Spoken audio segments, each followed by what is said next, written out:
শুভ দীপাবলি। বড়দেরকে আমার প্রণাম আর ছোটদের জন্য রইল আমার আন্তরিক শুভেচ্ছা আর প্রচুর প্রচুর ভালোবাসা। তো আজকের কুকিং ব্লগটা আমি স্টার্ট করছি। তো আজকে আমি বানিয়েছি বালুশাহী রেসিপি তোমাদের সাথে আজকে শেয়ার করছি, যাতে করে তেলে দিলে একদম ফেটে না যায়, আবার একদম রসালো যাতে হয়। একদম দোকানের মতো পারফেক্ট বালুশাহী কীভাবে তৈরি করা যাবে বাড়িতে বসে, তারই রেসিপি আজকে আমি তোমাদের সাথে এখানে শেয়ার করছি। এখানে আমি দেখো প্রায় 500 গ্রাম মতো ময়দা নিয়েছি। পরিমাণ মতো বলতে এক চুটকি এখানে নুন নিয়েছি। নুনটা দিলে কিন্তু একদম দোকানের মতো পারফেক্ট বালুশাহের টেস্ট আসবে। আর 2 চামচের একটু বেশি এখানে ঘি নিয়েছি। আর এক চুটকি মতো আমি এখানে কিন্তু বেকিং সোডা ইউজ করেছি। তো এই দেখো যতটা আমি দেখাচ্ছি ঠিক ততটাই কিন্তু বেকিং সোডা এখানে লাগবে। আর এবারে এই পুরো উপকরণগুলোকে আমি মাখবো দুধ দিয়ে। তো তোমরা চাইলে কিন্তু জল দিয়েও মাখতে পারো, তবে আমার মতো করে একবার দুধ দিয়ে এটা মেখে দেখো, দারুণ টেস্টি হয়। আর এটা খুব নরম হয়, যখন খাবে তখন বুঝতেই পারবে একদম পারফেক্ট দোকানের মতো। তবে দুধের সাথে চাইলে একটু জল মিশিয়েও তোমরা দুধ আর জলটাকে মিশিয়েও মাখতে পারো। তবে এখানে কিন্তু লুচির মতো একদমই মাখবো না। এটাকে প্রথমে একটু সেট করে নেব হাত দিয়ে, তারপরে দেখো ছুরি দিয়ে কেটে কেটে একটুখানি স্ট্রেচ করব, তারপরে ছুরি দিয়ে কেটে তার উপরে আবার লেয়ারটাকে ওঠাবো। এইভাবে করলে কি হবে, যে বালুশাহিটা রেডি করব সেটা কিন্তু অনেক বেশি লেয়ারযুক্ত বালুশাহি তৈরি হবে। ঠিক যেরকমভাবে আমি দেখাচ্ছি ঠিক সেরকমভাবে যতটা পারবে লেয়ারযুক্ত করার চেষ্টা করবে, তাহলে কিন্তু একদম দোকানের মতো লেয়ারযুক্ত বালুশাহি রেডি হয়ে যাবে। এই প্রসেসটা কিন্তু বারবার রিপিট করতে হবে। একবার করে স্ট্রেচ করতে হবে, তারপরে ছুরি দিয়ে কাটতে হবে, তার উপরে আবার লেয়ারটাকে দিতে হবে।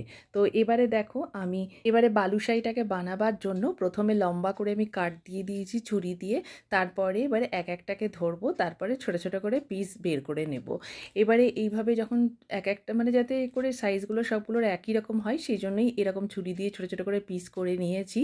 তো তারপরে এবারে দেখো এটাকে কিন্তু একটু হাতে আলতোভাবে এটাকে শেপ দিতে হবে। তারপরে লেয়ারগুলোকে একটু ভেতর দিকে টাক করে নিতে হবে, যাতে করে তেলে দেওয়ার সময় বালুশাহিগুলো একটাও কিন্তু ফেটে না যায়। তো হালকাভাবে এটাকে একটুখানি করলাম, তারপরে দেখো কোড়ে আঙুল দিয়ে এটাকে গর্ত করে নিলাম। তোমরা চাইলে কিন্তু পেনের পেছনটা দিয়েও কিন্তু এই গর্তটা করতে পারো। তো তারপরে দেখো এবারে চিনির শিরাটা তৈরি করব। তো এখানে আমি 1 বাটি চিনি নিয়েছি আর 1 বাটি থেকে একটু কম জল দিয়েছি। আর আমি একটু হলুদ দিয়েছি, এলাচ দিয়েছি। আর চিনিটা জাস্ট মেল্ট হয়ে যাবে, তখনই কিন্তু গ্যাসের ফ্লেমটা অফ করে দিতে হবে। তো আমার এখানে তেলটাকেও বসানোর জন্য আমি অন্য গ্যাসের মধ্যে সাইডে ওটাকে বসিয়ে দিলাম, আর এদিকে আমি সাদা তেল ঢেলে দিলাম। এবারে বালুশাহিটাকে আমি একে একে ভাজবো। অনেকগুলোই বালুশাহি হয়েছিল, তাই দুটো ব্যাচে আমি এটাকে বানাচ্ছি। তো দেখো এখানে কিন্তু একদম আঁচটাকে লো রেখেছি। লো আঁচে জাস্ট তেলটা একটু গরম হবে, তারপরেই কিন্তু বালুশাহিগুলো একে একে আমি এখানে ছেড়ে দেবো। এক ব্যাচে যতটা দিতে পারবে ততটাই দিও, কারণ উল্টানোর যেন জায়গা থাকে সেইভাবে দিতে হবে। তো যখন একটা পিঠ যখন একটু ব্রাউন স্পট আসবে, তখন আর আলাদা সেটাকে একবার করে উল্টে নিতে হবে। তারপরে দেখো এটাকে চাইলে একটু মিডিয়াম আঁচ বাড়িয়ে এটাকে কিন্তু একটু লালচে করে নিতে পারো। তো যখন দুটো পিঠ একটু ভালো করে ব্রাউন স্পট হয়েছে, তারপর আমি একটু মিডিয়াম আঁচ করে নিয়েছি। তারপর এটাকে ভালো করে বালুশাহিগুলোকে ভেজে নিয়েছি। এবারে বালুশাহিটা দেখো সুন্দর ভাজা হয়ে গেছে, এপিঠ ওপিঠ ভালোভাবে ভেজেও গেছে, আর একটাও কিন্তু ফাটেনি। তো এবারে দেখো তেল থেকে এগুলোকে উঠিয়ে নেব একে একে। আর এদিকে চিনির শিরাটাও কিন্তু গ্যাসটা অফ করে দিয়েছি। আর এখানে কিন্তু চিনির শিরাটাকে হালকা গরমই আছে, সেই অবস্থাতেই কিন্তু এই বালুশাহিগুলোকে তেল থেকে উঠিয়ে একে একে আমি ছেড়ে দেবো। রসটা যদি তোমাদের ঠান্ডা হয়ে যায় তাহলে কিন্তু একটু গরম করে নিও। তো এইভাবে আমি প্রায় আধা ঘন্টা মতো ডুবিয়ে রেখেছিলাম।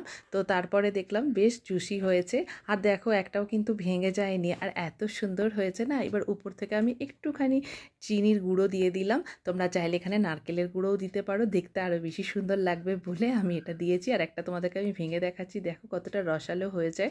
তো আশা করি রেসিপিটা তোমাদের ভালো লাগবে। আমার রেসিপিটা যদি ভালো লাগে তাহলে কিন্তু একটা লাইক অবশ্যই করো, আর যদি নতুন হও তাহলে আমার চ্যানেলটাকে কিন্তু অবশ্যই সাবস্ক্রাইব করো।